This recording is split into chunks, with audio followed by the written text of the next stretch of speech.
Hello all welcome to IAC. ఈ వీడియోలో daily current affairs discuss చేస్తున్నాం కదా. సో ఇప్పుడు కూడా మనం ఇంపార్టెంట్ కరెంట్ అఫైర్స్ దాంతో పాటుగా రిలేటెడ్ జీకేని డిస్కస్ చేద్దాం. ఫస్ట్ కరెంట్ అఫైర్ అనేది స్నేక్ పార్క్ కి సంబంధించి. సో మనకి రీసెంట్ గా వచ్చిన అప్డేటెడ్ ప్రకారం రాజస్థాన్ లో మొట్టమొదటిసారిగా స్నేక్ పార్క్ అనేది ఏర్పాటు చేయబోతున్నారు. ఇండియాలో ఆల్రెడీ స్నేక్ పార్క్స్ అనేవి ఉన్నాయి, బట్ రాజస్థాన్ లో ఇప్పటి వరకు లేవు. సో రాజస్థాన్ లో ఫస్ట్ టైం స్నేక్ పార్క్ అనేది ఎస్టాబ్లిష్ చేయబోతున్నారు. దానికి సంబంధించిన కరెంట్ అఫైర్ ఇది, రాజస్థాన్ ఫస్ట్ స్నేక్ పార్క్. అయితే మనకి ఇలాంటి కరెంట్ అఫైర్ కనిపించినప్పుడు ప్లేస్ అడగచ్చు, స్టేట్ బదులు. సో రాజస్థాన్లో ఏ స్టేట్లో దీన్ని స్టార్ట్ చేస్తున్నారంటే Kota. Kota is very famous for that different kind of things in Rajasthan. రాజస్థాన్లోని కోటా హిస్టారికల్గా ఎడ్యుకేషనల్ పరంగా ఒక ట్రైనింగ్ సెంటర్కి సంబంధించి ఇలాంటి వాటితో చాలా ఇంపార్టెంట్ ప్లేస్గా కూడా దీన్ని చెప్పొచ్చు అనమాట. ఇన్ఫ్యాక్ట్ మనకి చంబల్ రివర్ ఏదైతే ఉందో అది కోటా దగ్గర నుంచే ప్రవహిస్తుంది. Chambal river mainly flows in the city of కోటాగా చెప్పొచ్చు. ఇక్కడే world heritage river front for the first time అనేది కూడా నిర్మించడం జరిగిందనమాట. రివర్ హెరిటేజ్ ఫ్రంట్ 2023 రీసెంట్గా రాజస్థాన్లోని కోటా దగ్గర నిర్మించారు. This is all about this current affair. నేను ఆల్రెడీ చెప్పాను కదా, ఇండియాలో ఆల్రెడీ మనకి స్నేక్ పార్క్స్ అనేవి ఉన్నాయి అని చెప్పేసి. ఇలా భారతదేశంలో మొట్టమొదటిసారిగా స్నేక్ పార్క్ అనేది తమిళనాడులో ఏర్పాటు చేశారు. సో దాన్ని చెన్నై స్నేక్ పార్క్ గా పిలవడం జరుగుతుంది. అయితే ఇండియా మొత్తంలో కూడా the popular snake park is located in Tamil Nadu only. దాని పేరు Guindy national park. Guindy national park అన్నా, ముదుమలై జాతీయ పార్క్ అన్నా, these are all located in Tamil Nadu. తమిళనాడులోని ఈ గిండి నేషనల్ పార్క్ స్నేక్స్ కి చాలా ఫేమస్ అనమాట. సో ఈ రెండు గుర్తుపెట్టేసుకోండి, Guindy and as well as Chennai national park. Mudumalai national park అన్నా సరే మీరు గుర్తుపెట్టుకోవాల్సింది Tamil Nadu only, Mudumalai national park. Gulf of Mannar అని చెప్పేసి ఉంటుంది, ఆ ప్రదేశం ఉన్న తమిళనాడునే గుర్తుపెట్టుకోండి. సో ఇది దానికి సంబంధించిన మెయిన్ ఇన్ఫర్మేషన్. మనకి వైల్డ్ లైఫ్ ప్రొటెక్షన్ యాక్ట్ అని చెప్పేసి ఉంది, వన్యప్రాణి సంరక్షణ చట్టం అని చెప్పేసి అంటాం. Wild life protection act year చాలా ఇంపార్టెంట్, 1972. అదే 1972లో గిండి స్నేక్ పార్క్ కావచ్చు, గిండి నేషనల్ పార్క్లో ఈ స్నేక్స్కి సంబంధించిన అరేంజ్మెంట్స్ అనేవి కూడా జరిగాయి అన్నమాట. సో దిస్ ఈజ్ దట్ ఇన్ఫర్మేషన్గా చెప్పొచ్చు. అయితే రాజస్థాన్కి సంబంధించిన కరెంట్ అఫైర్ని మనం చెప్తున్నాం కాబట్టి, రాజస్థాన్లో ఇంపార్టెంట్ టైగర్ రిజర్వ్స్, పులి సంరక్షణ కేంద్రాలు రణతంబోర్, సరిస్కా, ముకుంద్రా, రామ్గర్ విష్తారి, ధోలాపూర్, కరౌలి. ధోలాపూర్, కరౌలి అనేది కొత్తదనమాట ఈ నేషనల్ పార్క్. అండ్ అంతకు ముందరే రణతంబోర్ అనేది ఉంది, సరిస్కా అనేది ఉంది, ముకుంద్రా అనేది ఉంది, ఇవి ఉన్నాయి. సో ఇప్పుడు కొత్తగా 54th టైగర్ రిజర్వ్, 54వ సంరక్షణ కేంద్రం కింద, టైగర్ రిజర్వ్ కింద ఇది రాబోతుంది. And 5th tiger reserve in Rajasthan area. So చాలా మందికి డౌట్ ఏంటంటే, మనం ప్రీవియస్ కరెంట్ అఫైర్స్లో కూడా రాజస్థాన్కి సంబంధించిన ఈ టైగర్ రిజర్వ్స్ గురించి డిస్కస్ చేసాం. అయితే చాలా మందికి ఇవి గుర్తుండవు, షార్ట్ కట్స్ అనో ఇట్లాంటివి గుర్తుపెట్టుకోవడానికి ట్రై చేస్తారు. అలాంటి వాళ్ళకి మేబీ ఇది యూజ్ అవుతుందేమో, ఒకసారి చూడండి. రామ్కా రామ్సర్ ఇన్ రాజస్థాన్. రామ్కా రామ్సర్ ఇన్ రాజస్థాన్ అనేది పులి సంరక్షణ కేంద్రాలకి చీట్ కోడ్ అండ్ టైగర్ రిజర్వ్స్కి. ఇక్కడ రామ్ అని ఉంది చూసారా, ఇది రామ్గర్ విషధారి అని చెప్పేసి గుర్తుపెట్టుకోవచ్చు ఈ టైగర్ రిజర్వ్, ఈ పులి సంరక్షణ కేంద్రం. కా అంటే కరౌలి, అండ్ కొత్తగా వచ్చిన 5వ పులి సంరక్షణ కేంద్రం రాజస్థాన్లో. ఆర్ఏ అంటే అర్థం రణతంబోర్ టైగర్ రిజర్వ్, ఎం అంటే ముకుంద్రా టైగర్ రిజర్వ్, ఎస్ అంటే సరిస్కా టైగర్ రిజర్వ్. సరిస్కా, ముకుంద్రా, రణతంబోర్, కరౌలి, రామ్గర్ విషధారి, టోటల్గా 5 వచ్చినాయి కదా. సో 5th మాత్రం ఇది అవుతుంది. నేను నార్మల్గా నేమింగ్ ఇచ్చాను, రామ్కా Ramsar in Rajasthan. Next one చూడండి, మనకి నేషనల్ పార్క్స్లో ఆల్రెడీ రణతంబోర్ నేషనల్ పార్క్ అనేది ఉంది, అండ్ సరిస్కా నేషనల్ పార్క్ కూడా ఉంది. వాటితో పాటుగా Keoladeo national park, desert national park అనేవి రాజస్థాన్లో ఫేమస్గా చెప్పొచ్చు అనమాట. ఇన్ఫ్యాక్ట్ రాజస్థాన్లో ఇండియాలోనే ఫేమస్ డెజర్ట్ ఎడారి అయిన థార్ ఎడారి అనేది కూడా లొకేట్ అయ్యి ఉంది. సో ఒకవైపు మనం టైగర్ రిజర్వ్స్ గురించి చెప్పుకున్నాం, ఇంకొక వైపు వచ్చేటప్పటికి నేషనల్ పార్క్స్ గురించి చెప్పుకున్నాం. నెక్స్ట్ వన్, రాజస్థాన్ అనగానే స్టాట్ జీకేలో మీరు గుర్తు పెట్టుకోవాల్సిన మెయిన్ సిటీస్ చూడండి. జోధ్పూర్, ఉదయ్పూర్, జైపూర్, జైసల్మీర్, అజ్మీర్, పుష్కర్. వీటి మీద రైల్వేస్, ఐబీ, ఎస్ఎస్సిజిడి లాంటి వాటిలో ఫ్రీక్వెంట్గా క్వశ్చన్స్ మీకు తగులుతానే ఉంటాయి. ఎలా అడుగుతారు అంటే, జోధ్పూర్ని బ్లూ సిటీ అని చెప్పేసి పిలుస్తారు అనమాట. ఉదయ్పూర్ని white city and city of lakes in Rajasthan అని కూడా పిలుస్తారు. అండ్ జైపూర్ పింక్ సిటీ అని చెప్పేసి పిలుస్తారు. జైసల్మీర్ని సన్ సిటీ అంటారు, గోల్డెన్ సిటీ అని కూడా పిలుస్తారు. రాజస్థాన్లోని థార్ ఎడారి ఉందో చూసారా, ఈ థార్ ఎడారి ఉన్న ప్రదేశం ఏది అంటే దట్ ఈస్ ద జైసల్మీర్గా చెప్తాం.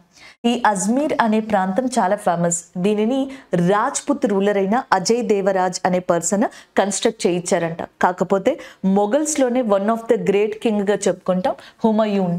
సో హుమయూన్ అక్బర్ యొక్క ఫాదర్ అని. ఈ హుమయూన్ మనకి ఒక దర్గాని కట్టించారు అజ్మీర్లో. దాన్ని మనకి గరీబ్ నవాబ్ చిస్టీ ఎవరైతే ఉన్నారో, పిలువబడే పర్సన్ ఎవరైతే ఉన్నారో, సో ఖ్వాజా మొహమ్మద్ చిస్టీ అని చెప్పేసి పిలుస్తారు. ఖ్వాజా మొహమ్మద్ చిస్టీ గారి యొక్క జ్ఞాపకార్థంగా హుమయూన్ గారు ఇక్కడ ఒక దర్గా కట్టించారు. దాన్ని అజ్మీర్ దర్గాగా ఇండియాలో చాలా ఫేమస్గా పిలువబడుతుంది. మొఘల్స్ కన్స్ట్రక్ట్ చేశారు. సో ఆ క్వశ్చన్ మనకి ఎస్ఎస్సిలో చాలాసార్లు అడగడం జరిగింది. Ajmer Sharif Dargah or Ajmer Dargah is constructed by which of the following Mughal king అని చెప్పేసి అక్బర్, బాబర్, హుమయూన్, జహంగీర్ ఇలాగా హుమయూన్ కట్టించడం జరిగింది. పుష్కర్ అండ్ ఎవ్రీ ఇయర్ కూడా మనకి పుష్కర్ మేళా అనేది రాజస్థాన్లో జరుగుతుంది అనమాట. సో సిటీస్ గురించి మిమ్మల్ని ఇలా అడిగే ఛాన్సెస్ ఉన్నాయి. నెక్స్ట్ వన్, ఒక డిఫరెంట్ క్వశ్చన్ మనకి రాజస్థాన్ నుంచి ఉంది. ఇండియా యొక్క నేషనల్ రివర్, జాతీయ నది గంగా. ఇండియా యొక్క లాంగెస్ట్ రివర్ గంగా. అయితే ఇండియాలో స్మాలెస్ట్ రివర్, అతి చిన్న నది ఏది అంటే ఆర్వారి అని చెప్పేసి అంటాం, which is located in Rajasthan. ఇండియాలో సెకండ్ స్మాలెస్ట్ రివర్ కూడా రాజస్థాన్లోనే ఉంది. దాని పేరు Luni and which is known as a Sagar Mata. So ఇది స్టాటిక్ జీకే ఆఫ్ రాజస్థాన్. ఇంకా చెప్పాలంటే రాజస్థాన్లో మనకి మౌంట్ అబూ అనే టెంపుల్ ఉంది, అలాగే ఒక సన్ టెంపుల్ ఉంది. అండ్ దానితో పాటుగా ఆరావళి మౌంటైన్స్ ఏవైతే ఉన్నాయో రాజస్థాన్లో one of the important mountains and ఇండియాలో ఓల్డెస్ట్ మౌంటైన్స్గా కూడా చెప్తాం. This is all about Rajasthan statistical GK. Rajasthan యొక్క చీఫ్ మినిస్టర్గా భజన్ లాల్ శర్మ ఉన్నారు. రాజస్థాన్ యొక్క గవర్నర్గా కల్రాజ్ మిశ్రా ఉన్నారు. అయితే ఇప్పుడు మనం 2023లో ఈ రోజు మనం రాజస్థాన్ న్యూస్లో ఉండడానికి కారణం స్నేక్ పార్క్ అనే దాని గురించి డిస్కస్ చేసాం. కోటాలో ఉంది అని చెప్పి.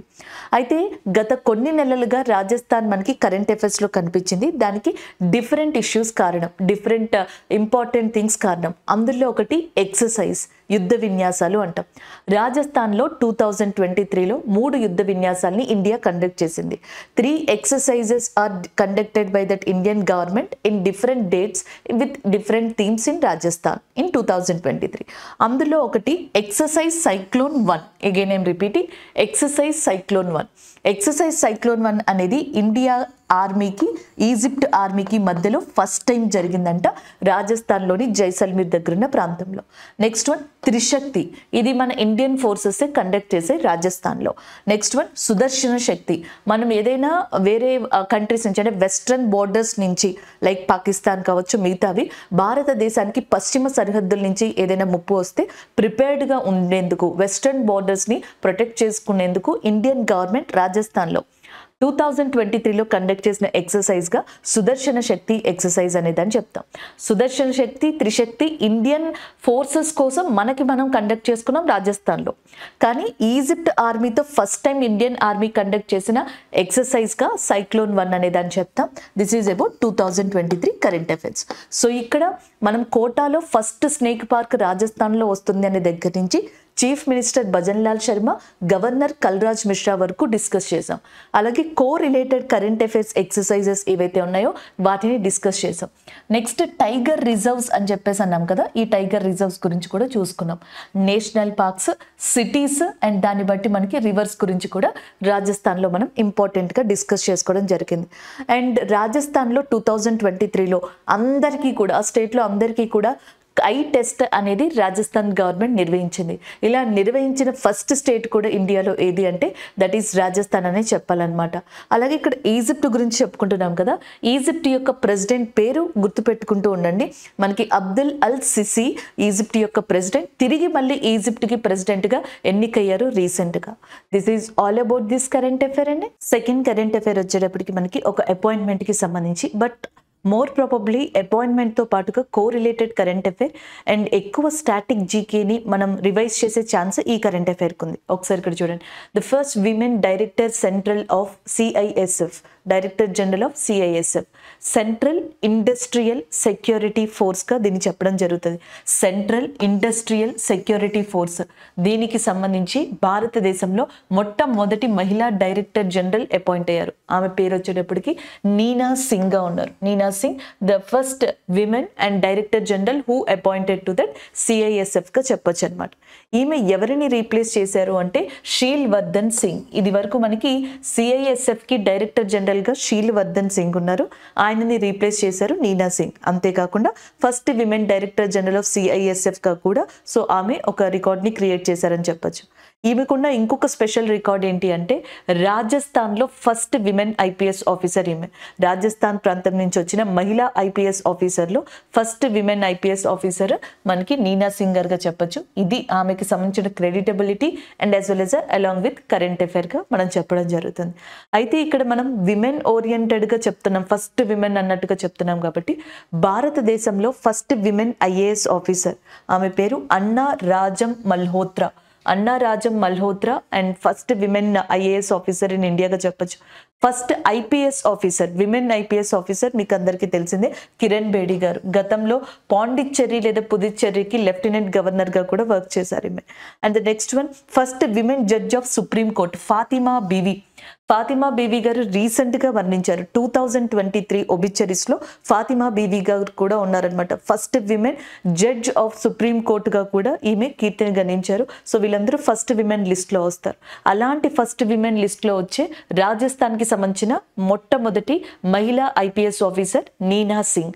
ఈమె సిఐఎస్ఎఫ్ సెంట్రల్ ఇండస్ట్రియల్ సెక్యూరిటీ ఫోర్స్కి మొట్టమొదటి మహిళా డైరెక్టర్ జనరల్గా ఎంపికయ్యారు. షీలవర్ధన్ సింగ్ గారిని రీప్లేస్ చేశారనమాట. ఇలాంటి ఫస్ట్ విమెన్స్ 2023 అంతకు ముందరు కూడా కొంతమంది ఉన్నారు. ఒకసారి ఇక్కడ చూడండి, ఫస్ట్ విమెన్ ఫైటర్ పైలట్ అనమాట Shivangi Singh. First women fighter pilot. First women fighter air craft pilot వచ్చేటప్పటికి భావనా కాంత్ గారు. అలాగే జమ్మూ కాశ్మీర్కి సంబంధించి first women bus driver Pooja Devi గారు. And first women ambulance driver ఇండియాలో వీరలక్ష్మి గారు. అలాగే first women at the Siachen glacier ఆఫీసర్గా అపాయింట్ అయింది సియాచిన్ హిమానీ నిధం దగ్గర కెప్టెన్ శివా చౌహాన్ గారుగా చెప్పొచ్చు అనమాట. ఇవన్నీ రీసెంట్ కరెంట్ అఫైర్స్లో ఉన్నవి. ఇది స్టాటిక్ జీకేలో ఉన్నది, ఈ రోజు కరెంట్ అఫైర్. సో వీటిని కంబైన్ చేసి చదువుకోండి. ఫస్ట్ మీరు రాజస్థాన్కి సంబంధించిన ఫస్ట్ విమెన్ ఆఫీసర్ అయిన మనకి ఐపీఎస్ ఆఫీసర్ అయిన ఎవరైతే నీనా సింగ్ గారు ఉన్నారో సిఐఎస్ఎఫ్కి డైరెక్టర్ జనరల్గా అపాయింట్ అయ్యారు. ఇలా ఇండియాలో చాలా మంది ఫస్ట్ విమెన్ స్టేటస్ని క్రియేట్ చేశారు రీసెంట్గా. సో వాళ్ళ గురించి చదువుతారు. నెక్స్ట్ అసలు స్టాటిక్ జీకేలో ఉన్న ఐఏఎస్, ఐపీఎస్ అండ్ వాటితో పాటుగా మనకి సుప్రీం కోర్టులో ఫస్ట్ విమెన్ జడ్జిగా పనిచేసిన పర్సన్ని కూడా ఒకసారి చూడండి.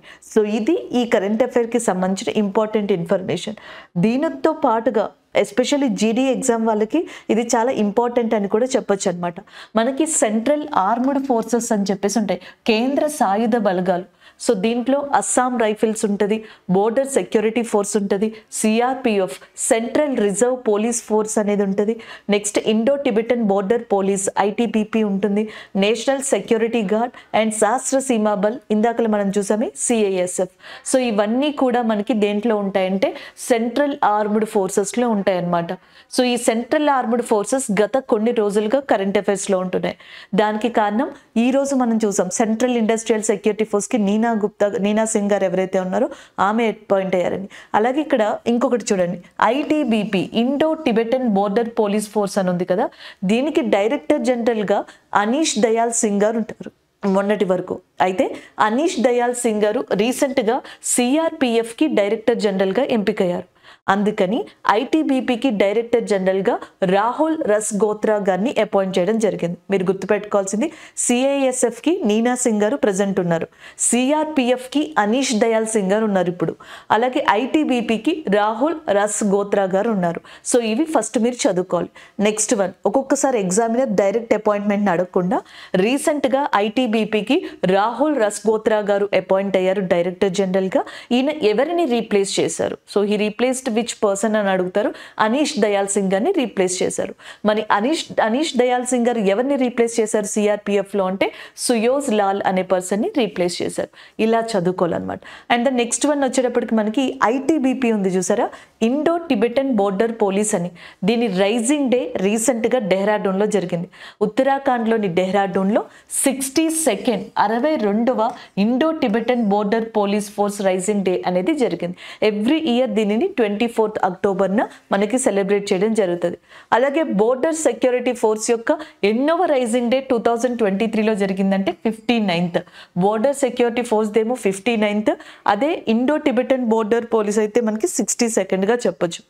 మనకి ఇండియా పాకిస్తాన్ వార్ లాంటివి అయిన తర్వాత 1965 తర్వాత ఇండియా పాకిస్తాన్ యుద్ధం కావచ్చు, 1999లో ఇండియా పాకిస్తాన్ కార్గిల్ యుద్ధం కావచ్చు, ఇవన్నీ చూసిన తర్వాత సో మనకి వెస్ట్రన్ బోర్డర్స్ వైపున ప్రొటెక్షన్ కావాలని చెప్పేసి సో ఇండియా బోర్డర్స్ చుట్టూ కూడా ప్రొటెక్షన్ని పెంచుకోవడానికి ఎస్పెషల్లీ ఈ బోర్డర్ సెక్యూరిటీ ఫోర్స్ లాంటి వాటిని స్టార్ట్ చేసింది.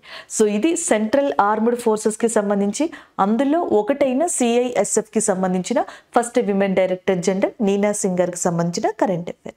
సో ఇవి ఈరోజు మనం ఈ కరెంట్ అఫైర్లో డిస్కస్ చేసుకున్న important points. So next current affair చూడండి. నెక్స్ట్ కరెంట్ అఫైర్ వచ్చేటప్పటికి ఒక ఇనిషియేషన్కి సంబంధించి రీసెంట్గా పవర్ గ్రిడ్ ఆఫ్ ఇండియా ఏదైతే ఉందో ఇది హర్యానాలో ఉంది, దీని యొక్క హెడ్ క్వార్టర్స్.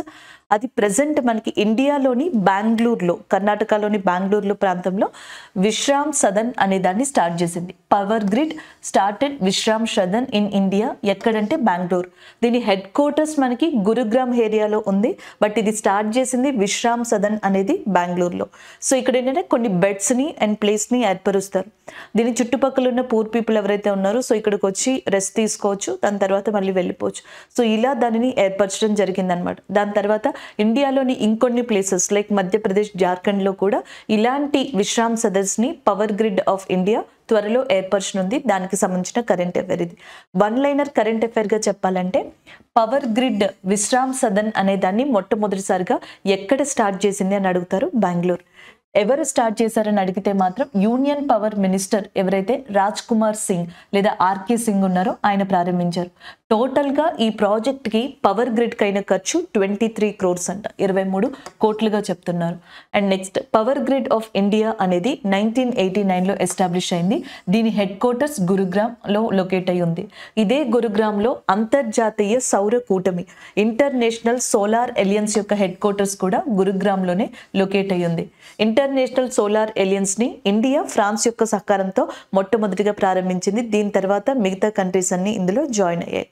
అలాగే నెక్స్ట్ ఈ సంవత్సరం ఫస్ట్ గ్రీన్ హైడ్రోజన్ బస్ అనే దాన్ని ఇండియన్ ఆయిల్ కార్పొరేషన్ స్టార్ట్ చేసింది. ఇక్కడ ఒకటి గుర్తుపెట్టుకోవాలి, గ్రీన్ హైడ్రోజన్ బస్ ఇండియాలో స్టార్ట్ అయింది ఫస్ట్ టైం ఢిల్లీలో. దాన్ని ప్రారంభించింది union ministry of petroleum and natural gas, సహజ వనరులు మరియు పెట్రోలియం కేంద్ర మంత్రి శాఖ అయిన హర్దీప్ సింగ్ గారు ఢిల్లీలో మొట్టమొదటిసారిగా గ్రీన్ హైడ్రోజన్ బస్ని స్టార్ట్ చేశారు. కాకపోతే ఈ సంవత్సరం ఇండియన్ ఆయిల్ కార్పొరేషన్ దాని యొక్క మొట్టమొదటి గ్రీన్ హైడ్రోజన్ బస్ని స్టార్ట్ చేసింది. అది ఈ రెండింటికి డిఫరెన్స్. అలాగే పవర్ గ్రిడ్ కార్పొరేషన్ ఆఫ్ ఇండియాకి సంబంధించి మెయిన్ వర్క్ ఎలక్ట్రిసిటీ డిస్ట్రిబ్యూషన్, ఎలక్ట్రిసిటీకి సంబంధించింది. కాబట్టి ఒకసారి ఈ స్టాటిక్ జీకే కూడా చూద్దాం. ఇండియాలో ఎలక్ట్రిసిటీ, దాని రిలేటెడ్ ఎనర్జీని ఎలా రప్పించవచ్చు, ఎలా ప్రొడ్యూస్ చేయొచ్చు, ఎయిదర్ ఒకటి థర్మల్ పవర్ ప్లాంట్స్ ద్వారా, అంటే కోల్ని కానీ స్టీమ్ని కానీ ఇలాంటి వాటిని యూజ్ చేసుకుని థర్మల్ పవర్ ప్లాంట్స్ ద్వారా సో మనం జనరేట్ చేయొచ్చు. అండ్ రెండోది హైడ్రో పవర్ ప్లాంట్స్ ద్వారా జనరేట్ చేయొచ్చు. మూడోది న్యూక్లియర్ పవర్ ప్లాంట్స్ ద్వారా జనరేట్ చేయొచ్చు. న్యూక్లియర్ పవర్ ప్లాంట్స్ లేదా అణు విద్యుత్ కేంద్రాలు ఇండియాలో ఎక్కడెక్కడ ఉన్నాయి, వాటి పేర్లు ఏంటి అనేది స్టాటిక్ జీకేలో ఇంపార్టెంట్. సో దాంట్లో చూసుకుంటే తారాపూర్ న్యూక్లియర్ పవర్ ప్లాంట్, ఇది మహారాష్ట్రలో ఉంది. One of the oldest nuclear power plant in ఇండియాగా కూడా చెప్తారు. Next one Kaiga nuclear power plant, ఇది వచ్చేటప్పటికి మనకి కర్ణాటక స్టేట్లో లొకేట్ అయి ఉందన్నమాట. అండ్ నెక్స్ట్ వచ్చేటప్పటికి కల్పాకం న్యూక్లియర్ పవర్ ప్లాంట్, ఇది వచ్చేటప్పటికి తమిళనాడులో ఉంది. రీసెంట్గా మనం దీనికి సంబంధించి ఒక కరెంట్ అఫైర్ని కూడా డిస్కస్ చేసాం, మీకు గుర్తుండే ఉంటుంది. సో రష్యాకి ప్రజెంట్ మనకి ఎక్స్టర్నల్ అఫైర్స్ మినిస్టర్ అయిన, విదేశాంగ శాఖ మంత్రి అయిన సుబ్రహ్మణ్యం జయశంకర్ గారు విజిట్ చేశారు. సో ఆ విజిట్ చేసిన భాగంలో సందర్భంగా కల్పాకం న్యూక్లియర్ పవర్ ప్లాంట్కి సంబంధించి రష్యా ఇండియా కొన్ని డీల్స్ని ఫ్యూచర్ ఇంప్లిమెంటేషన్స్ కోసం కుదుర్చుకున్నాయి. దానివల్ల ఈ న్యూక్లియర్ పవర్ ప్లాంట్ రీసెంట్గా 2 days బ్యాక్ కరెంట్ అఫైర్స్లో ఉంది. నరోరా న్యూక్లియర్ పవర్ ప్లాంట్ ఉత్తరప్రదేశ్లో లొకేట్ అయింది. రావత్ భట్ రాజస్థాన్లో nuclear power plant. Kakrapar Gujarat. Kakrapar nuclear power plant ఏమో మనకి గుజరాత్లో లొకేట్ అయి ఉంది. అలాగే నెక్స్ట్ రావత్ భట్ వచ్చేటప్పటికి రాజస్థాన్లో, నరోరా ఉత్తరప్రదేశ్, కల్పాకం తమిళనాడు, కైగా Karnataka, Tarapur which is located in Maharashtra area. ఇవి ఇండియాకి సంబంధించిన న్యూక్లియర్ పవర్ ప్లాంట్స్గా చెప్పొచ్చు అనమాట. సో ఇక్కడ వన్ లైనర్ కరెంట్ అఫైరే. రాజ్ కుమార్ సింగ్ గారు యూనియన్ పవర్ మినిస్టర్గా ఉన్నారు. అయితే ఈయన చేతుల మీదుగా 23 crores వర్త్ కలిగిన మనకి ఏదైతే విశ్రామ్ సదన్ అనేది ఉందో అది పవర్ గ్రిడ్ ఆఫ్ ఇండియా రీసెంట్గా బెంగళూరులో ప్రారంభించింది. అంతే. ఎవరు ప్రారంభించారు? ఆర్కే సింగ్. ఎక్కడ ప్రారంభించారు? బెంగళూరు. సో దాని పేరు విశ్రామ్ సదన్. దాని యొక్క వర్త్ కాస్ట్ ఎంత? 23 crores. అంతే. ఈ కరెంట్ అఫైర్ ఇక్కడ వరకు చదువుకుంటే సరిపోతుంది. కాకపోతే ఇవి చదువుకోవడం వల్ల ఒకవేళ ఆ కరెంట్ అఫైర్ మిస్ అయితే ఎందులో నుంచి అయినా మనకి కొన్ని ఆప్షన్స్ వైజ్ కలిసి వచ్చే ఛాన్సెస్ ఉన్నాయి.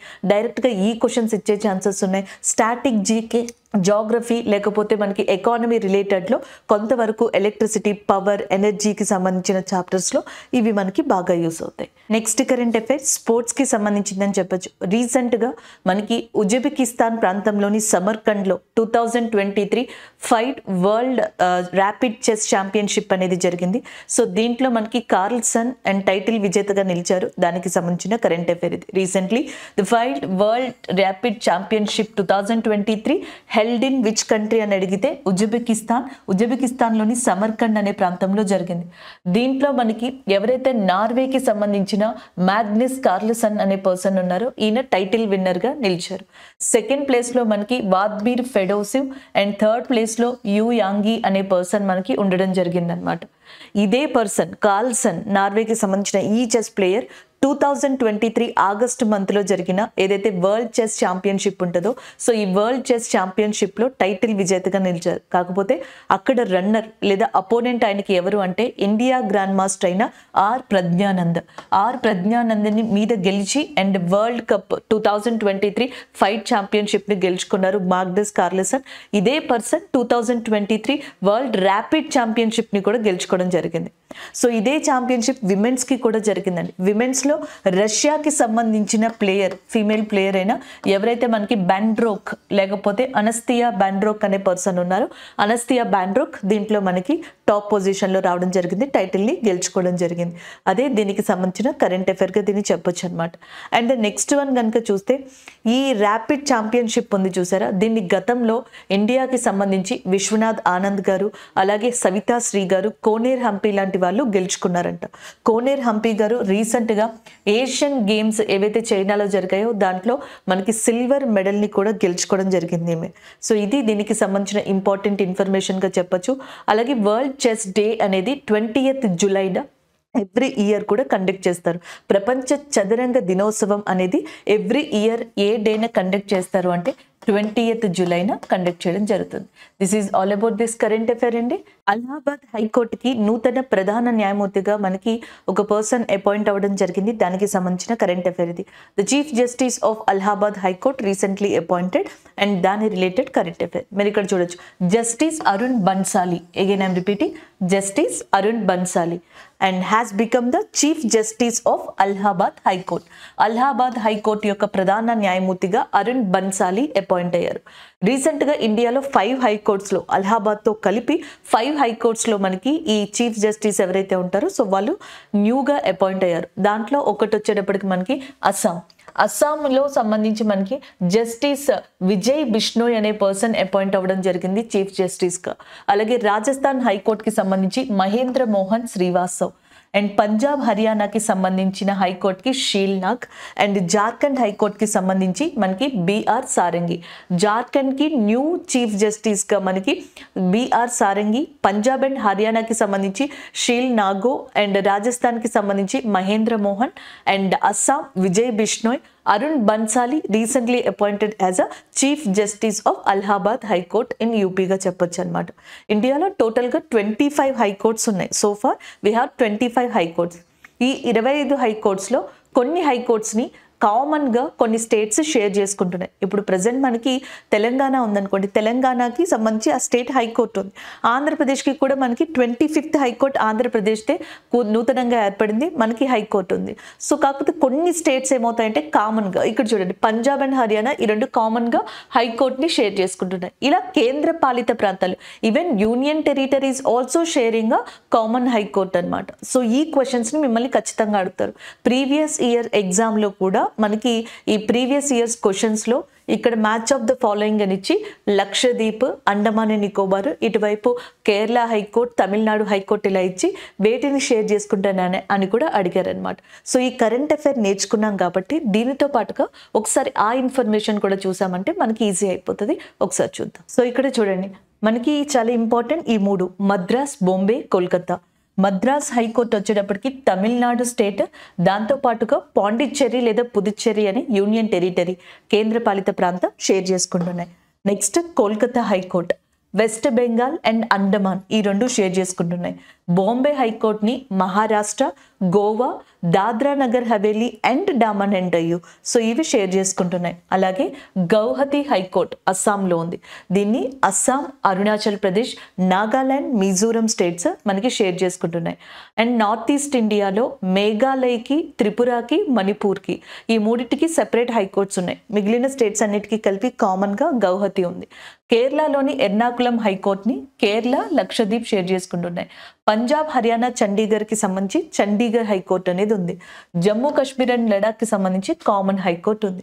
సో ఇవి హైకోర్ట్స్ అని, కామన్ హైకోర్ట్స్. ఇలాంటి వాటిని మనకి మెయిన్గా పాలిటీ రిలేటెడ్గా, స్టాటిక్ జీకే రిలేటెడ్గా. సో ఇప్పుడు మనకి అలహాబాద్ హైకోర్టు జడ్జ్ అరుణ్ బన్సాలి గారు వచ్చారు, జార్ఖండ్కి సారంగి గారు రావడం జరిగింది, అలాగే రాజస్థాన్కి వచ్చేటప్పటికి మోహన్ గారు రావడం జరిగింది. సో ఇలా ఎవరైతే ఉన్నారో వీళ్ళని మనకి ఆల్రెడీ హైకోర్ట్స్ వచ్చాయి కాబట్టి ఇలా మ్యాచ్ ఆఫ్ ద ఫాలోయింగ్ కూడా కరెంట్ అఫైర్ రిలేటెడ్గా అడిగే ఛాన్సెస్ ఉన్నాయి. సో ఇది ఈ కరెంట్ అఫైర్కి సంబంధించిన ఇన్ఫర్మేషన్. సో ఫస్ట్ మీరు రీసెంట్గా అపాయింట్ అయిన హైకోర్టు జడ్జెస్ ఏ జడ్జ్ ఏ హైకోర్టుకి అపాయింట్ అయ్యారు అనేది చూసుకోండి. దాని తర్వాత ఒకసారి ఈ ఇంపార్టెంట్ ఏదైతే స్టాటిక్ జీకే ఉందో ఒకసారి ఇది చదవండి. ఇది మనం ఆల్రెడీ నిన్న డిస్కస్ చేసుకున్న కరెంట్ అఫైరే, జస్ట్ చిన్న అప్డేషన్ కోసం మనం ఇక్కడ మళ్ళీ డిస్కస్ చేస్తున్నాం. ఆల్రెడీ వచ్చింది బట్ నిన్న డిస్కస్ చేసాం కాబట్టి ఒక్కసారి ఇక్కడ అప్డేషన్ అనేది చూద్దాం. అయోధ్య ఇంటర్నేషనల్ ఎయిర్పోర్ట్ ఏదైతే మనకి ఉత్తరప్రదేశ్లో ఉందో దానిని మహర్షి వాల్మీకి ఇంటర్నేషనల్ ఎయిర్పోర్ట్గా పేరు మార్చారు. సో పేరు మార్చి కొన్ని ఇంపార్టెంట్గా రామాయణకి సంబంధించిన పెయింటింగ్స్ ఇంపార్టెన్స్ని లోపల మనకి ఆ ఇన్ఫ్రాస్ట్రక్చర్లో, డిజైనింగ్లో అమర్చడం జరిగింది. అండ్ ఏదైతే రినోవేట్ చేసిన తర్వాత ఇప్పుడు మనకి ఈ మహర్షి వాల్మీకి ఇంటర్నేషనల్ ఎయిర్పోర్ట్ ఉందో లొకేటెడ్ ఉత్తరప్రదేశ్, సో దీన్ని December 30th prime minister Narendra Modi గారు ప్రారంభించనున్నారు. సో అసలు మీరు కన్ఫ్యూజ్ అవ్వాల్సిన అవసరం లేదు. నిన్న మనం డిస్కస్ చేసాం అయోధ్య రైల్వే స్టేషన్, నూతనంగా మార్చబడిన అయోధ్య ఎయిర్పోర్ట్ ఏదైతే ఉందో ఈ రెండింటిని ప్రారంభించడానికి ప్రైమ్ మినిస్టర్ నరేంద్ర మోడీ గారు ఉత్తరప్రదేశ్ వెళ్ళనున్నారు. సో దీంట్లో భాగంగా అయోధ్య ఇంటర్నేషనల్ ఎయిర్పోర్ట్ ఏదైతే ఉందో అంతర్జాతీయ విమానాశ్రయం, దాని పేరుని ఏమని మార్చారు? మహర్షి వాల్మీకి ఇంటర్నేషనల్ ఎయిర్పోర్ట్గా మార్చారు. ఈ కరెంట్ అఫైర్ ఎస్పెషల్లీ నేను ఇక్కడ ఇవ్వడానికి రీజన్, ఇండియాలో చాలా వరకు railway stations, important cities, places, airports యొక్క నేమ్స్ని చేంజ్ చేశారు. సో అవి ఒకసారి మనం ఇక్కడ డిస్కస్ చేయొచ్చు అన్న ఉద్దేశంతో ఆ కరెంట్ అఫైర్ రిపీట్ చేసాం మనం ఇక్కడ. ఆగ్రాకి సంబంధించిన ఇండియన్ ఎయిర్ ఫోర్స్ బేస్ ఒకటి ఉంది ఇక్కడ. సో దానిని పండిట్ దీన్ దయాళ్ ఉపాధ్యాయ్ ఎయిర్పోర్ట్ కింద పేరు మార్చారు.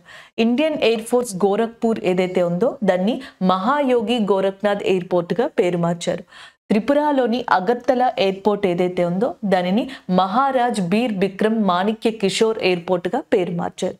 సో ఇది మనకి త్రిపురకి సంబంధించి మాణిక్య కిషోర్ ఎయిర్పోర్ట్, అగర్తల ఎయిర్పోర్ట్ని, ఆగ్రా ఎయిర్పోర్ట్ని Deen Dayal and Gorakhpur Indian air force ఎయిర్పోర్ట్ని మహాయోగి గోరఖ్నాథ్ కింద మార్చారు. ఈ రెండు ఇండియన్ ఎయిర్ ఫోర్స్కి సంబంధించింది. ఇది నార్మల్ మనకి ఎయిర్ ఫోర్స్ ఏదంటారు ఎయిర్పోర్ట్ సర్వీస్కి సంబంధించింది. ఇలాగా ఇదే కైండ్ ఆఫ్ థింగ్లో, ఇదే కైండ్ ఆఫ్ జోనర్లో ఉత్తరప్రదేశ్లోని అయోధ్య ఇంటర్నేషనల్ ఎయిర్పోర్ట్ని మహర్షి వాల్మీకి ఇంటర్నేషనల్ ఎయిర్పోర్ట్గా పేరు మార్చడం జరిగింది. ఉత్తరప్రదేశ్ యొక్క చీఫ్ మినిస్టర్ యోగి ఆదిత్యనాథ్ గారు, ఉత్తరప్రదేశ్ యొక్క governor Anandiben Patel. So next one ఒక ఫెస్టివల్ కి సంబంధించింది. సో ప్రతి సంవత్సరం గోల్ మేళా అనే ఫెస్టివల్ని 2 సార్లు నిర్వహిస్తారు, ట్వైస్ ఇన్ అ ఇయర్ అనమాట.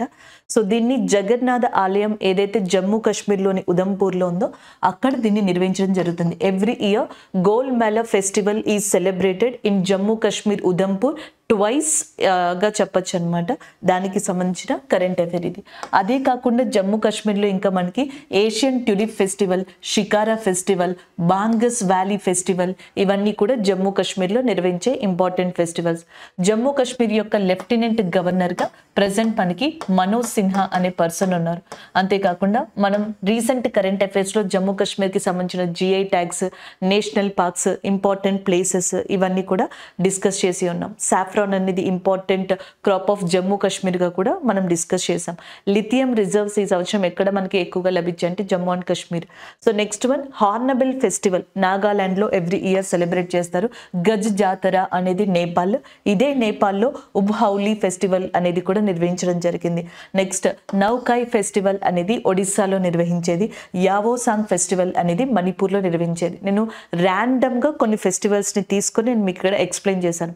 2023లో number of festivals, melas, so ఇవన్నీ కూడా జనరల్గా మనకి ఇండియాలో జరిగే డిఫరెంట్ ప్లేసెస్లో Andhra Pradesh, Telangana, Haryana, Rajasthan, north east Indian states, Madhya Pradesh ఇలా ప్రతి చోట కూడా 2023లో ఫెస్టివల్స్ అనేవి జరిగాయి. సో దాన్ని మనం సెపరేట్ వీడియోలో డిస్కస్ చేద్దాం, ఇక్కడ లెంతీ అవుతుంది కాబట్టి జస్ట్ మీకు రిఫరెన్స్ కోసం ఇవి ఇవ్వడం జరిగింది. ఫస్ట్ ఎంసీక్యూ చూడండి. Which bank of India enters in co lending partnership with Kisetsu Saison finance for MSME loan. So మీకు MSMEs ఆల్రెడీ ఐడియా ఉంది. MSME సెక్షన్కి ఎస్పెషల్లీ లోన్స్ని ప్రొవైడ్ చేయడానికి ఈ క్రింది వాటిలో అంటే Kotak Mahindra, NABARD, Bandhan bank, central bank. ఏ బ్యాంక్ మనకి కో లెండింగ్ పార్ట్నర్గా కిసెస్తు సైసన్ అనే ఫినాన్స్ కంపెనీతో టైఅప్ అయింది అని చెప్పేసి అడుగుతున్నారు. కిసెస్తు సైసన్ అనేది బెంగళూరు బేస్డ్కి సంబంధించిన NBFC, నాన్ బ్యాంకింగ్ ఫినాన్స్ కంపెనీగా దీన్ని చెప్పొచ్చు అనమాట. బెంగళూరు హెడ్ క్వార్టర్స్గా ఉంది. సో దీంతో రీసెంట్గా సెంట్రల్ బ్యాంక్ అనేది టైఅప్ అయింది అనమాట. సో అది కూడా MSME లోన్స్ కి సంబంధించి ఒక లెండింగ్ పార్ట్నర్ గా. అలాగే సెంట్రల్ బ్యాంక్ కి సంబంధించి MD అండ్ CEOగా ఎవరైతే ఉన్నారో M వెంకట్ రామ్ గారు మనకి ప్రెసెంట్ సెంట్రల్ బ్యాంక్ కి సంబంధించిన MD అండ్ CEOగా ఉన్నారు. సెంట్రల్ బ్యాంక్ యొక్క హెడ్ క్వార్టర్స్ వచ్చేటప్పటికి ముంబైలో లొకేట్ అయి ఉంది. అలాగే బంధన్ బ్యాంక్ హెడ్ క్వార్టర్స్ కోల్కతాలో ఉంది. దీని బ్రాండ్ అంబాసిడర్గా కూడా సౌరవ్ గంగోలీ గారు ఉన్నారనమాట. నాబార్డ్కి చైర్మన్గా షాజీ గారు ఉన్నారు. అలాగే MSMEకి సంబంధించిన మినిస్టర్ మీకు ఆల్రెడీ తెలుసు, నారాయణ్ రానే గారు మనకి MSME micro small medium enterprises అనే మినిస్ట్రీకి మనకి మినిస్టర్గా ఉన్నారు. జూన్ 27న ఎవ్రీ ఇయర్ కూడా MSME డే అనే దాన్ని మనం కండక్ట్ చేసుకుంటాం. ఇలాంటి MSME సెక్టార్కి సంబంధించిన వాళ్ళకి లోన్స్ని ప్రొవైడ్ చేయడానికి బెంగళూరుకి సంబంధించిన సైసన్ ఫినాన్స్ కంపెనీ తోటి రీసెంట్గా ముంబై హెడ్ క్వార్టర్స్గా కలిగిన సెంట్రల్ బ్యాంక్ అనేది టైఅప్ అయింది. ఒకసారి MD అండ్ CEOని పర్ఫెక్ట్గా మీరు ఒకసారి క్రాస్ చెక్ చేసుకున్న నేమ్ అనేది, మిగతా ఇన్ఫర్మేషన్ అంతా యాస్ట్రీస్గా మీరు నోట్స్ చేసుకోవచ్చు. So next current affair MCQ చూడండి. Jal Jeevan mission launched in which year? Jal Jeevan mission అనేది ఏ సంవత్సరంన మనకి ఇండియన్ గవర్నమెంట్ లాంచ్ చేసింది? 2015, 16, 19 అండ్ 21. 2019 ఆగస్టు 15న ప్రైమ్ మినిస్టర్ నరేంద్ర మోడీ గారు జల్ జీవన్ మిషన్ అనే దాన్ని లాంచ్ చేశారు. దీని టార్గెట్ వచ్చేటప్పటికి గోల్ 100% ట్యాప్ వాటర్ని ప్రొవైడ్ చేయాలి. ఎస్పెషల్లీ రూరల్ ఏరియాస్కి ఏమంటారు, ఈ ట్యాప్ వాటర్ని ప్రొవైడ్ చేయడానికి జల్ జీవన్ మిషన్ అనేది లాంచ్ అయింది. మొదట్లో అంటే 2019లో ప్రైమ్ మినిస్టర్ నరేంద్ర మోడీ గారు దీన్ని లాంచ్ చేసినప్పుడు గ్రామాల్లో 100% కూడా కుళాయి నీరు అంటే ట్యాప్ వాటర్ని ప్రొవైడ్ చేసే విధంగా టార్గెట్ పెట్టుకున్నారు. 2024కి వీళ్ళు టార్గెట్ పెట్టుకోవడం జరిగిందనమాట. అయితే దాని తర్వాత దీన్ని అర్బన్ ఏరియాస్కి కూడా కనెక్ట్ చేయడం స్టార్ట్ చేశారు. దీన్ని అంతటిని మానిటర్ చేసేది ఎవరు అంటే మినిస్ట్రీ ఆఫ్ జలశక్తి మంత్రిత్వ శాఖ దీనిని మొత్తం కూడా పర్యవేక్షిస్తుంది. సో దానికి గజేంద్ర సింగ్ గారు ఎవరైతే ఉన్నారో ఆయన మినిస్టర్గా ఉన్నారు. Gajendra Singh present ministry of జలశక్తిగా చెప్పొచ్చు. అయితే ఇది ఎందుకు ఇప్పుడు న్యూస్లో ఉంది అంటే రీసెంట్గా ఇండియన్ గవర్నమెంట్ ఇచ్చిన రిపోర్టు ప్రకారం భారతదేశంలో 72% in rural areas tap water అనేది పర్ఫెక్ట్గా రావడం జరుగుతుంది. అది జల్ జీవన్ మిషన్ వల్ల. అంటే 2024కి ఖచ్చితంగా అది 100% టార్గెట్ని రీచ్ అవుతుందని కూడా చెప్పడం జరిగింది. అండ్ ఒక అఫీషియల్ మనకి ఇచ్చిన ఏదైతే ప్రెస్ రిపోర్ట్లో దీనిని మనకి రిలీజ్ చేయడం జరిగింది. అండ్ అంతేకాకుండా ఇండియాలో 9 స్టేట్స్ అండ్ యూనియన్ టెరిటరీస్ దాకా, అంటే రాష్ట్రాలు కేంద్రపాలిత ప్రాంతాలు కలుపుకొని 9 దాకా ఇప్పటి వరకు 100% tap water in rural areas Jal Jeevan mission కింద తమ గ్రామాల్లో 100% ట్యాప్ వాటర్ని ప్రొవైడ్ చేస్తున్నాయి. అందులో ఫస్ట్ అచీవ్మెంట్ని క్రియేట్ చేసింది గోవా. సో మిగతా స్టేట్స్ కూడా రికార్డ్ చేశాయి. లైక్ తెలంగాణ ఉంది, అండమాన్ అండ్ నికోబార్ ఏరియా అనేది ఉంది, దాద్రా నగర్ హవేలీ అండ్ డామన్ డయ్యూ ఉంది, పుదుచ్చేరి ఉంది, హర్యానా ఉంది. ఇలాంటి స్టేట్స్ అన్నీ కూడా ఇందులో లొకేట్ అయి ఉన్నాయి. అలాగే జార్ఖండ్, రాజస్థాన్, వెస్ట్ బెంగాల్ లాంటివి లెస్ దెన్ 50% ట్యాప్ కనెక్షన్ని కలిగి ఉన్నాయంట. సో ఇక్కడ కొంచెం ప్రాబ్లమెటిక్గా ఉంది ఈ అచీవ్మెంట్ని ముందుకు తీసుకెళ్లడంలో అని కూడా ఈ రిపోర్ట్లో చెప్పడం జరిగింది. రూరల్ ఏరియాలో ఎంతవరకు ఇప్పుడు అచీవ్ సాధించారు? 72%. 2024కి ఎంత టార్గెట్? 100%. ఎవరు దీన్ని మానిటర్ చేస్తారు? Ministry of Jal Shakti. Ministry of జలశక్తికి ఎవరు మినిస్టర్గా ఉన్నారు? గజేంద్ర సింగ్ షెకావత్ గారు. ఏ ప్రోగ్రామ్ ఇది? జల్ జీవన్ మిషన్. ఏ ఇయర్లో స్టార్ట్ అయింది? ఆగస్ట్ 15, 2019. ఎవరు ప్రారంభించారు? ప్రైమ్ మినిస్టర్ నరేంద్ర మోడీ గారు. అచీవ్ చేసిన states and first state Goa యొక్క చీఫ్ మినిస్టర్గా ప్రమోద్ సావంత్, గోవా యొక్క గవర్నర్గా శ్రీధరన్ పిల్లై ఉన్నారు. ఈ సంవత్సరం 2023 జ్ఞాన్పీఠ్ అవార్డు వచ్చిన పర్సన్ కొంకణి రచయిత, గోవాకి సంబంధించిన దామోదర్ మౌజు గారు. సో ఇలా ఒకదానికొకటి కోరిలేట్ చేసుకుంటూ మనం చదువుకోవచ్చు. Option here see is the correct answer. So next MCQ current affairs the on which of the following day is national consumer right day celebrated. So జాతీయ వినియోగదారుల హక్కు దినోత్సవం, నేషనల్ కన్జ్యూమర్ రైట్ డే ఎప్పుడు అని అడుగుతున్నారు. So like December 16th. December 16th మీకు already తెలుసు. Vijay Diwas day అనేది మనకి December 16th సెలబ్రేట్ చేయబడుతుంది. December 23rd వచ్చేటప్పటికి కిసాన్ దివాస్ డే అని చెప్పేసి అంటాం కదా, అది.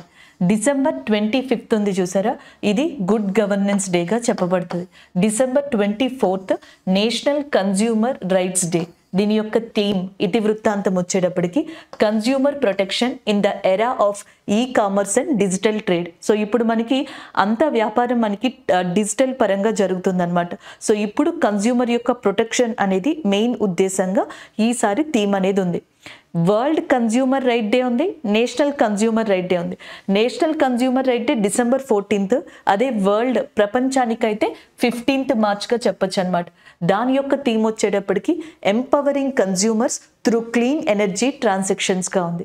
సో ఇది డేకి సంబంధించిన MCQ కరెంట్ అఫైర్ అండి. సో నెక్స్ట్ MCQ చూడండి. According to that recently released India skills report 2024, which state has been chosen as the most preferred state to work. So మనకి 2024 ఇండియా స్కిల్స్ రిపోర్ట్ ప్రకారం ఏ రాష్ట్రం ఎక్కువగా మనకి వర్క్ చేయడానికి ప్రిఫరబుల్గా ఉన్న స్టేట్గా, లేకపోతే మోస్ట్ ఇంపార్టెంట్ స్టేట్గా మారింది అని చెప్పేసి అడుగుతున్నారు. తమిళనాడు, ఆంధ్రప్రదేశ్, కేరళ, ఒడిస్సా. సో ఆన్సర్ వచ్చేటప్పటికి Kerala is a correct answer. So డైరెక్ట్గా ఈ రిపోర్ట్కి సంబంధించి స్టేట్ గుర్తుపెట్టుకొని సరిపోతుంది. ఆప్షన్ సి అనేది కరెక్ట్ ఆన్సర్ అవుతుంది. కేరళకి సంబంధించిన చీఫ్ మినిస్టర్గా విజయన్ అండ్ గవర్నర్గా మొహమ్మద్ అరీఫ్ ఖాన్ అనే పర్సన్ ఉన్నారు. అండ్ కేరళలో రీసెంట్గా మనకి మెట్రో ఏదైతే ఉంటుందో మనకి అండర్ వాటర్ మెట్రో అనేది, సో అది మనకి స్టార్ట్ అయినట్టుగా కూడా చెప్పొచ్చు అనమాట. అది ఒక ఇంపార్టెంట్ కరెంట్ అఫైర్గా మీరు గుర్తుపెట్టుకోవచ్చు కేరళకి సంబంధించి. అండ్ కేరళని spice garden of India, next వచ్చేటప్పటికి మనకి ఇంపార్టెంట్ పోర్ట్ కొచ్చిన్ పోర్టుగా చెప్పడం జరుగుతుంది. సో ఇవన్నీ కూడా ఒక్కసారి రివైజ్ చేయండి కేరళకి సంబంధించి. సో నెక్స్ట్ వన్ చూడండి. What is the name of the musket of Khelo India youth games 2024? So Khelo India youth games 2024 అనేవి తమిళనాడులో జరగబోతున్నాయి. సో దానికి వీర మాంగాయ్ అనే దాన్ని మాస్కెట్ సింబల్గా ఎంచుకోవడం జరిగింది. 2023లో ఖేలో ఇండియా యూత్ గేమ్స్ జరిగినాయి కదా, సో దానికి సంబంధించిన మ్యాస్కెట్గా స్పారో, ఉజ్వల అనే దాన్ని తీసుకున్నారనమాట. ఫస్ట్ ఖేలో ఇండియా యూత్ గేమ్స్కి 2 మ్యాస్కెట్స్ ఉన్నాయి. ఒకటి జయ, ఇది బ్లాక్ బక్కి సంబంధించింది, కృష్ణ జింకకి. ఇంకొకటి విజయ, టైగర్ రిలేటెడ్ అనమాట. ఫస్ట్ ఖేలో ఇండియా గేమ్ 2023లో సంబంధించింది. 24లో జరగబోయే దానికి వీర మాంగాయ్ అనే దాన్ని తీసుకున్నారు. సో ఇది ఇక్కడ MCQగా చెప్పొచ్చండి. ఈరోజు ఏవైతే మనం కరెంట్ అఫైర్స్ డిస్కస్ చేసుకున్నామో వాటి రివ్యూ చూద్దాం. First one, snake national park. భారతదేశంలో రాజస్థాన్లో మొట్టమొదటిసారిగా కోటాలో స్నేక్ నేషనల్ పార్క్ అనేది ఎస్టాబ్లిష్ చేయబోతున్నారని మనం డిస్కస్ చేసాం. దాంతోపాటుగా ఇండియా యొక్క ఫస్ట్ స్నేక్ పార్క్ అనేది చెన్నైలో ఎస్టాబ్లిష్ చేశారని, ఫేమస్ కూడా మనకి తమిళనాడులోని గిండి నేషనల్ పార్క్లో ఉంది అని స్నేక్ పార్క్ అనేది. దాని గురించి డిస్కస్ చేసాం. వైల్డ్ లైఫ్ ప్రొటెక్షన్ యాక్ట్ గురించి డిస్కస్ చేసాం. ఇంపార్టెంట్ దాని రిలేటెడ్ పాయింట్స్ కూడా చూసాం. Next, Neena Singh, the first women director general of CISF, central industrial security force ఏదైతే ఉందో, సో శీలవర్ధన్ సింగ్ గారు ఇప్పటి వరకు డైరెక్టర్ జనరల్గా ఉన్నారు. ఈయనని రీప్లేస్ చేస్తూ నీనా సింగ్ గారు మనకి డైరెక్టర్ జనరల్గా అపాయింట్ అయ్యారు. ఇలా అపాయింట్ అయిన విమెన్స్లో ఫస్ట్ విమెన్ ఈమె. అంతేకాకుండా ఈమె రాజస్థాన్లో కూడా ఫస్ట్ విమెన్ IPS ఆఫీసర్గా ఉన్నారనమాట. అండ్ నెక్స్ట్ చూడండి, విశ్రామ్ సదన్ అనే దాన్ని బెంగళూరులో ఎస్టాబ్లిష్ చేశారు. పవర్ గ్రిడ్ అనమాట. సో బెంగళూరులో 23 కోట్ల దాకా ఈ ప్రాజెక్ట్ని వెచ్చించి విశ్రామ్ సదన్ అనే దాన్ని ఏర్పాటు చేస్తే యూనియన్ పవర్ మినిస్టర్ ఎవరైతే ఉన్నారో మనకి ఎవరు రాజ్ కుమార్ సింగ్ గారు, సో ఆయన దీన్ని ప్రారంభించడం జరిగింది. అతి త్వరలో మనకి జార్ఖండ్, మధ్యప్రదేశ్ కేంద్రంగా కూడా ఇవి ఏర్పాటు కాబోతున్నాయి. నెక్స్ట్, మ్యాగ్నస్ కార్ల్సన్ రీసెంట్గా ఉజ్బెకిస్తాన్లోని సమర్కండ్లో జరిగిన 2023 వరల్డ్ చెస్ ర్యాపిడ్ ఛాంపియన్షిప్లో టైటిల్ని గెలుచుకున్నారు. అండ్ ఇదే కార్ల్సన్ 2023 వరల్డ్ చెస్ ఛాంపియన్షిప్ ఏదైతే జరిగిందో దాంట్లో ఇండియా యొక్క గ్రాండ్ మాస్టర్ అయిన ప్రజ్ఞానంద్ గారిని డిఫీట్ చేసి ఆయన ఈ టైటిల్ని గెలుచుకోవడం జరిగింది. 20th జూలై ఎవ్రీ ఇయర్ కూడా వరల్డ్ చెస్ డే అనే దాన్ని సెలబ్రేట్ చేసుకోవడం జరుగుతుంది. The next one, Allahabad high court. So Allahabad high court అనేది రీసెంట్గా మనకి న్యూస్లో ఉంది. దీనికి కారణం అలహాబాద్ హైకోర్టుకి చీఫ్ జస్టిస్గా రీసెంట్గా అరుణ్ బన్సాలి గారిని అపాయింట్ చేశారు. సో భారతదేశంలో 25 హైకోర్ట్స్ ప్రజెంట్ ఉన్నాయి. ఈ 25 హైకోర్ట్స్లో 5 హైకోర్ట్స్లో మనకి నూతన చీఫ్ జస్టిస్ని అపాయింట్ చేయడం జరిగింది. లైక్ జార్ఖండ్కి సంబంధించి, అండ్ పంజాబ్ అండ్ హర్యానాకి సంబంధించి, గౌహతి హైకోర్టుకి సంబంధించి, రాజస్థాన్ హైకోర్టుకి సంబంధించి, అండ్ అలహాబాద్ హైకోర్టుకి సంబంధించి చీఫ్ జస్టిస్ని అపాయింట్ చేయడం జరిగింది. Next one, Ayodhya international airport ఏదైతే ఉంటుందో, సో దానిని రీసెంట్గా మహర్షి వాల్మీకి ఇంటర్నేషనల్ ఎయిర్పోర్ట్గా పేరు మార్చారు. సో నేమ్ చేంజ్ చేయడమే కాకుండా ఇక్కడ కొన్ని ఇంప్లిమెంటేషన్స్ని కూడా చేశారు. Like which is very important paintings and as well as a historical important things in రామాయణలో మెన్షన్ చేసిన కొన్ని ఇంపార్టెంట్ పెయింటింగ్ రిలేటెడ్ ఇన్ఫర్మేషన్ని అండ్ హిస్టారికల్ ఇంపార్టెన్స్ని ఇందులో మనకి అమర్చడం జరిగింది. సో ఇలా రినోవేట్ చేసిన ఈ ఇంటర్నేషనల్ ఎయిర్పోర్ట్ని December 30th prime minister Narendra Modi గారు ఇనాగ్రేట్ చేయనున్నారు. గోల్ మేళా అనేది రీసెంట్గా జమ్మూ అండ్ కాశ్మీర్లోని ఉదంపూర్ ప్రాంతం ఏదైతే ఉందో, సో అక్కడ కండక్ట్ చేయడం జరిగిందనమాట. దానికి సంబంధించిన కరెంట్ అఫేర్ ఇది. Jammu Kashmir is a very famous place and which is also a place of Asian Tulip Festival and as well as a Shikara Festival. ప్రతి సంవత్సరం shikara festival, Asian tulip festival కూడా జమ్మూ కాశ్మీర్లోనే జరుగుతుంది. అండ్ ద నెక్స్ట్, MCQs గురించి discuss చేసాం. MCQsలో కూడా important current affairs ఏవైతే ఉంటాయో, so ఆ కరెంట్ అఫైర్స్ని ఇక్కడ మనం డిస్కస్ చేయడం జరిగింది. లైక్ సెంట్రల్ బ్యాంక్కి సంబంధించి అది ఫినాన్స్ ఒక NBFC తోటి టైఅప్ అయినట్టుగా డిస్కస్ చేసాం. నేషనల్ కన్జ్యూమర్ రైట్ డే ఏదైతే December 24th రికగ్నైజ్ చేయబడిందో, సో ఆ MCQ ఒకటి మనం డిస్కస్ చేయడం జరిగింది. Khelo India youth games next year 2024లో తమిళనాడులో జరగబోతున్నాయి. దానికి సంబంధించిన మాస్కెట్ సింబల్ వచ్చేటప్పటికి వీరమాంగై అనేది ఏదైతే ఉందో దాని గురించి మనం డిస్కస్ చేయడం జరిగింది. ఇలాగా టాప్ 5 MCQsని కూడా మనం డిస్కస్ చేసాం. సో ఇవి ఈరోజు మనం డిస్కస్ చేసుకున్న current affairs, static GK related questions and MCQsగా చెప్పొచ్చు. Thank you.